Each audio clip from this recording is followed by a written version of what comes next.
Inaasahan ni Junmar Fajardo na isang malaking balakid para sa Gilas Pilipinas ang pagkawala ni Kai Sotto sa kanilang lineup dahil sa injury. Pero hindi naman siya gaanong nag-aalala para sa tsansa ng kanyang kupunan sa darating na February window ng FIBA Asia Cup qualifiers. Kung bakit, yan ang malalaman natin sa ulat ni teammate Rafael Bandayrel.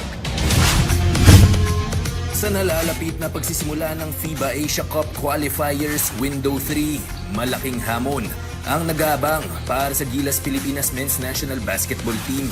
Nitong Huwebes, katatapos lamang sumailalim ni Kai Sotto sa isang operasyon upang paghilumin ang kanyang ACL tear. Inaasahang aabutin ng 6 hanggang 9 na buwan ang recovery nito, kaya naman matagal-tagal siyang magagarahe. Dahil dyan, aminado si Gilas veteran big man Junmar Fajardo na hindi magiging madali ang paparating nilang mga laro kontra sa kapunan ng Chinese Taipei at lalo na kontra sa New Zealand Tall Blacks dahil sa pagkawala ni Kaiju. Sa kabila nito, ano naman kaya ang pinanghahawakan ng 8-time PBA MVP kaya hindi siya gaanong nangangamba? Siyempre, pero siguro may game plan naman si coach nyo, mga coaching staff ko.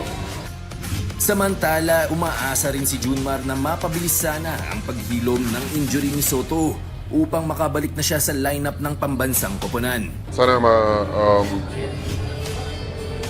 healthy si Kai pag dating ng time na kakailanganin sa natin.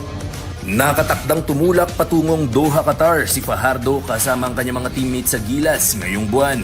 Mula February 15 hanggang 17, lalahok ang Gilas sa friendly games kontra sa host team Qatar, Egypt at Lebanon. Ang mga larong ito ang magsisilbing tune-up games nila bago lumahok sa Window 3 ng Asia Cup Qualifiers. Rafael Bandayrel para sa Atletang Pilipino para sa Bagong Pilipinas.